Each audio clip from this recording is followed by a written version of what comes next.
Bonjour à tous, j'espère que vous allez bien.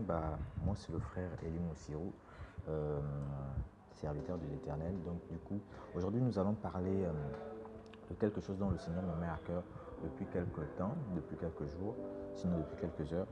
C'est la culpabilité dans l'Église.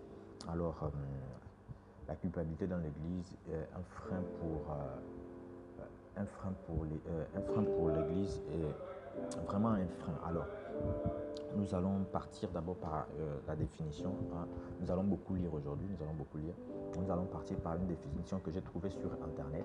Qu'est-ce que c'est que la culpabilité? Et ensuite, nous allons développer dans le cadre chrétien ce que c'est que la culpabilité et ce que Dieu attend de nous par rapport à cette situation. Donc, la culpabilité est déjà est déjà un sentiment ou une situation d'une personne coupable, tenue pour coupable, ou encore qui se sent coupable d'avoir transgressé une règle.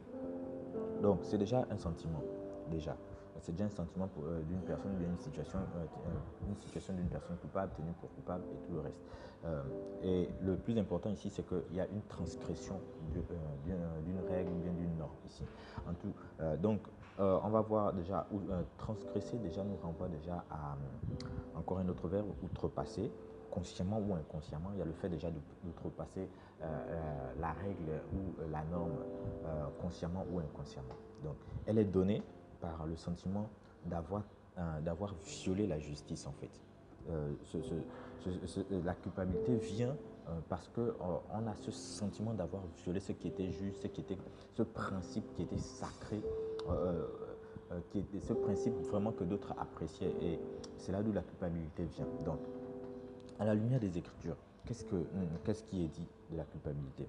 Nous allons prendre un premier verset qui se trouve dans Colossiens 2 à partir du verset 14. Colossiens 2 à partir du verset 14 qui dit: Il a effacé l'acte dont les condamnations, l'acte dont les ordonnances nous condamnaient et qui,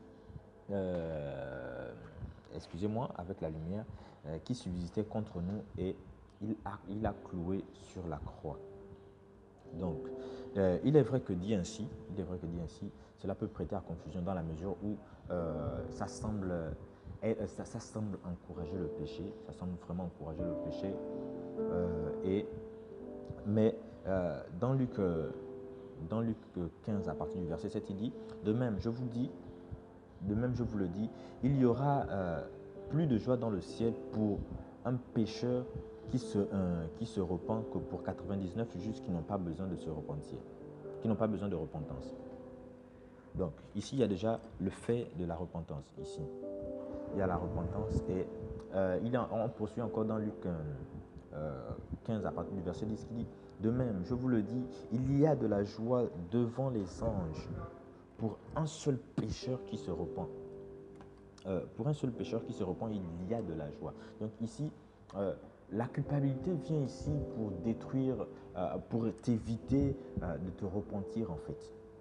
La culpabilité vient naître là pour que tu ne te repentes pas. En fait, c'est après avoir commis un forfait que tu as envie de te repentir, mais lorsque tu regardes, cette culpabilité vient en toi pour te dire: tu es minable. Ce que tu fais là, c'est indigne. Dieu ne peut pas te recevoir, ou bien cette personne ne peut pas te pardonner. Mais moi, je veux m'adresser à toi, que tu sois chrétien, que tu sois non chrétien, que tu sois croyant ou pas. Toi qui auras la possibilité de regarder ça, sache que Dieu, il t'aime.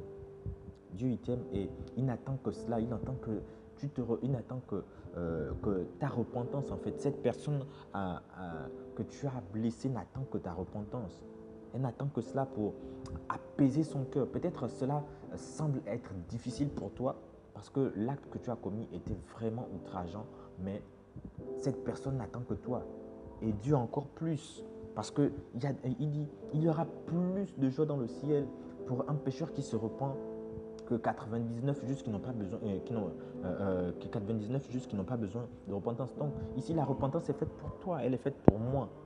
Nous qui sommes des pécheurs, nous qui commettons des forfaits qui sont presque irréparables devant les yeux des hommes, mais reparables devant Dieu. Donc voilà un peu. On va continuer. Ici, il y a déjà l'idée de repentance.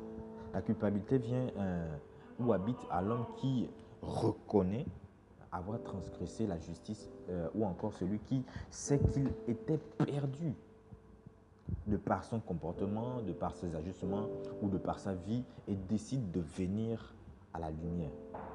Il faut déjà savoir ça. Donc, la culpabilité vient habiter à toi, c'est parce que tu reconnais déjà que tu étais perdu de par ton comportement, de par tes agissements, de par tout ce que tu faisais, que ta vie était loin du compte en fait. C'est là d'où la culpabilité vient.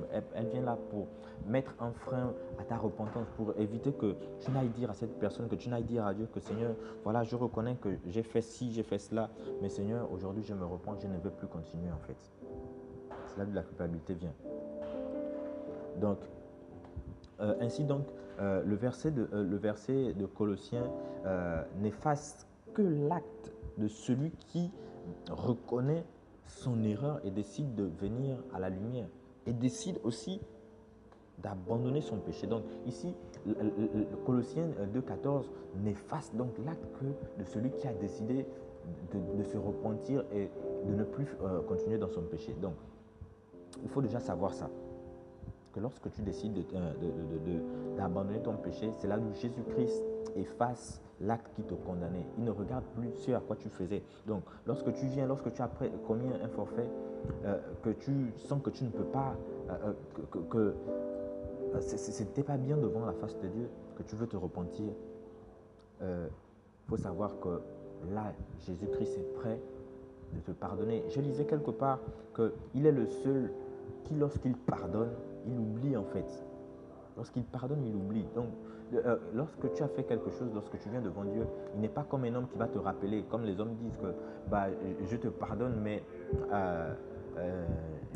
je n'efface pas ou bien je n'oublie pas. Mais Jésus-Christ, lorsqu'il te pardonne, il oublie. C'est comme si ça n'avait jamais existé parce qu'il fait de toi une nouvelle créature après ta repentance. Donc, c'est ça déjà. Alors, on va me dire que la culpabilité est où dans tout ce que je disais là? La culpabilité, elle est partout. En effet, chaque fois que tu voudras te repentir ou même que tu t'approches de Dieu, tu écoutes cette voix qui te dira « Ah, tu as fait ci, ah, tu as fait ça, tu n'es pas digne de t'approcher de Dieu, tu n'es pas digne de t'approcher de cette personne, tu n'es pas digne de prier. » Je crois que toi et moi, on a plusieurs fois entendu cette voix qui nous empêchait vraiment de rentrer dans la présence de Dieu parce que elle ne voulait pas carrément que nous repentions. Donc, la culpabilité, elle est partout. Elle est vraiment partout. C'est important de le savoir. Mais lorsque tu reconnais que Jésus-Christ a effacé, lorsque tu viens te repentir sincèrement, il va effacer l'acte qui te condamnait, l'acte dont les ordonnances te condamnaient, tu continues. Tu continues, peu importe cette voie, tu viens dans la présence de Dieu, tu sais que le Seigneur va te pardonner et il va effacer ton péché. Mais que disent les Écritures? Hébreux 11, on continue. Hébreux 11, 6 dit « Or, sans la foi, il est impossible d'être agréable, car il faut que celui qui s'approche de Dieu croit que Dieu existe et qu'il est le rémunérateur de ceux qui le cherchent. » Lorsque tu viens devant Dieu, tu viens avec la foi que tu vas le rencontrer, tu vas t'exposer, permettez-moi le terme, tu vas t'exposer devant lui et que il va te pardonner. Donc, il y a déjà cette croyance-là que tu vas rencontrer Dieu. Mais la culpabilité t'amène à ne pas croire que Dieu existe ou bien que Dieu va te pardonner. Donc, c'est déjà un obstacle à ta foi. Chaque fois que tu te sens coupable, tu ne crois en rien. Tu ne crois même pas en toi parce que tu te vois minable en fait. Tu te vois plus bas que terre. Tu ne crois même pas en toi alors que Dieu croit en toi. Dieu croit en tous ceux qui veulent se repentir. Il sait que lorsque tu le recherches, il va, comme le verset dit, il est le rémunérateur de ceux qui le recherchent. Donc, il va agréer ta prière. Il va agréer ta situation et il va te pardonner. Il faut déjà le savoir. Étant là comme dans sa présence, étant venu dans sa présence, c'est pour chercher avec un cœur disposé à la repentance. Nous venons là dans sa présence, c'est avec un cœur disposé. Et lui, avec un cœur de père compatissant, il est prêt et toujours disposé à écouter ceux qui sont sincères devant lui. C'est très important. Dieu est prêt, il est toujours prêt à t'écouter. Lorsque tu viens sincèrement devant lui, il est prêt à t'écouter et à pardonner ton péché. Donc, il faut que tu laisses ce sentiment de culpabilité pour éviter que ce sentiment ne gâche ta vie en fait. Je m'adresse à toi, que tu sois chrétien ou pas, que tu sois croyant ou pas. Je sais que ce sentiment-là est plein dans la société. C'est pourquoi nombreuses personnes se suicident même. Nombreuses personnes vont au suicide à cause de ce sentiment de culpabilité parce qu'ils se sentent minables après avoir commis quelque chose. Beaucoup n'ont plus envie de vivre après qu'une déception vient, la personne ne croit plus en elle. La personne se dit que c'est toujours de ma faute, c'est toujours de ma faute. C'est pas, la personne remet tout sur lui, la personne ne croit plus. Et ce qu'il faut savoir, c'est que la personne qui est dans le péché, la personne qui a commis son acte, de suite, tu vas couper ta prière. Lorsque tu veux venir devant la présence de Dieu, tu vas couper ta prière et soit tu vas te lamenter dans un coin, soit tu vas continuer dans ton péché. Parce que lorsque tu te dis déjà en toi que personne ne va jamais m'écouter, tu vas continuer dans ça en fait. Tu vas continuer dans ça. Mais Dieu ne t'attend pas là. Dieu t'attend loin. Il t'attend dans sa présence. Il veut t'écouter. Il veut faire de toi quelqu'un de nouveau. Alors, on va prendre un autre verset dans 1 Jean 1 à partir du verset 9. La parole de Dieu déclare: si nous confessons nos péchés, il est fidèle et juste pour nous les pardonner et pour nous purifier de toute iniquité. Je sais que beaucoup de personnes auraient voulu que je mette ce verset au début, mais je préférais le mettre là parce que il est important de savoir que la confession est très importante. La confession est très importante. Et dans la foi d'un croyant, si tu ne te confesses pas, tu es considéré comme un impur en fait. Tu es considéré comme celui qui outrage la personne du Saint-Esprit, comme celui qui blasphème en fait. Donc il faut confesser, il faut croire que Jésus-Christ est le rémunérateur de la foi. Et lorsque tu viens confesser ton péché devant lui, il est fidèle et juste pour te les pardonner. Il est le seul qui peut te pardonner ton péché. Il est le seul qui croit en toi. Lorsque tu ne crois plus en toi. Alors, lorsque nous venons devant Dieu pour confesser nos péchés, dès que nous sommes rentrés dans sa présence, oublions la culpabilité, abandonnons-nous et abandonnons tout devant lui. Car il dit dans sa parole: venez à moi, vous qui êtes fatigués, vous qui êtes chargés et fatigués, je vous donnerai du repos. Il ajoute, Jésus-Christ ajoute encore quelque part qu'il est venu pour les injustes et non pour. Il est venu non pour les justes, mais pour les injustes en fait. Il est venu pour toi, il est venu pour moi. Donc, lorsque tu as commis quelque chose, il faut que tu saches que Jésus-Christ est venu pour toi, il est venu pour moi. Donc, nous venons devant Dieu, c'est parce que nous sommes fatigués de notre péché. Nous sommes fatigués de la situation par laquelle nous passons. Nous voulons nous repentir parce que nous voulons abandonner. Donc, sachez que Jésus-Christ est prêt et toujours disposé à nous écouter. Il faut savoir que la culpabilité est un frein à l'action du Saint-Esprit dans la mesure où la grâce de Dieu, on la rend imparfaite en fait lorsqu'on ne croit pas. Dans cette culpabilité, on rend la grâce de Dieu imparfaite. Et que la compassion du Père aussi, nous la rendons imparfaite en fait. Jésus, le Père a envoyé son Fils parce qu'il avait compassion de nous. Il avait compassion de nous. Donc, c'est pourquoi nous la rendons imparfaite lorsque nous décidons de ne pas croire que Jésus-Christ peut nous écouter.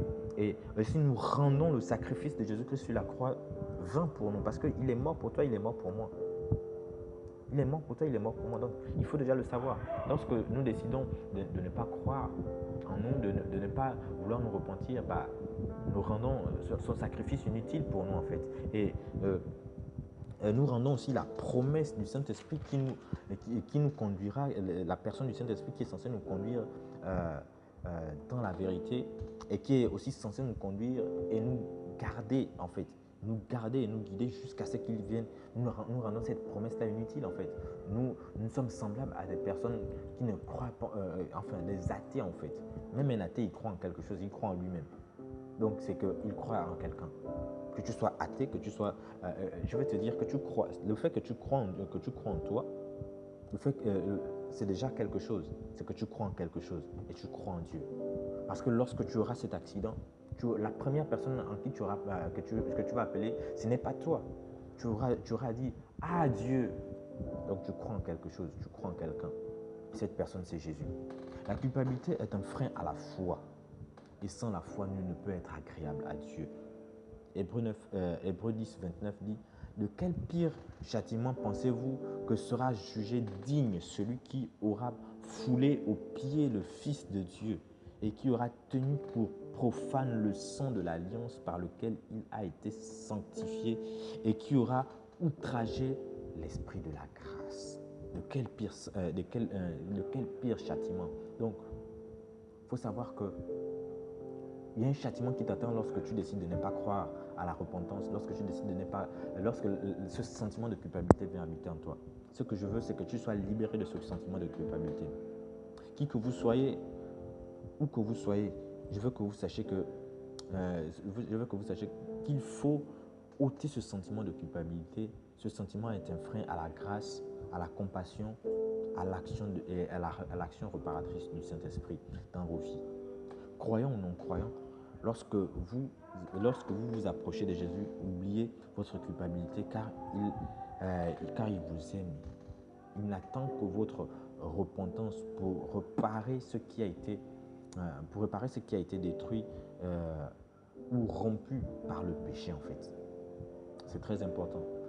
La culpabilité vient vous écarter de cela en fait. Elle vient vous dire que ce fossé que tu as creusé, tu vas rentrer toi-même à l'intérieur. Il est mieux que tu continues dans ce que tu fais que d'aller te repentir parce que cette personne ne va pas te croire. Elle ne va même pas accepter.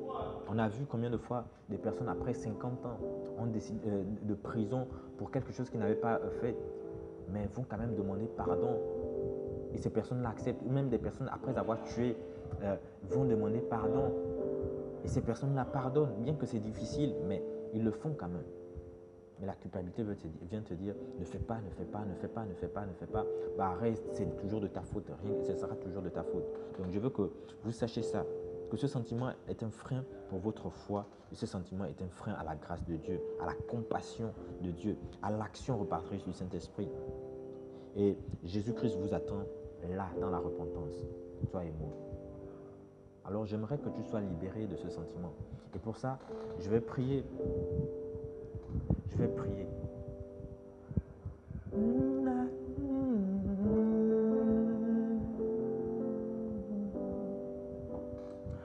La grâce coule, la grâce coule encore. La grâce coule, coule encore. Ne foule pas la grâce de Dieu aux pieds, la grâce coule encore. La grâce coule, ne foule pas la grâce de Dieu aux pieds, la grâce coule encore. Il est mort sur la croix, la grâce coule encore. Grâce coule. Seigneur, je prie à l'instant afin que Seigneur te seul délivre, Seigneur, maintenant quelqu'un, Seigneur, de ce sentiment qui l'empêchait, Père, de croire en lui et de croire en toi, Père. Je prie à toi afin que, Seigneur, à l'instant où je prie, quelqu'un, Seigneur, soit délivré de ce sentiment, Père, qui l'empêchait même de voir la lumière, Seigneur, où il était, Père, au nom de Jésus.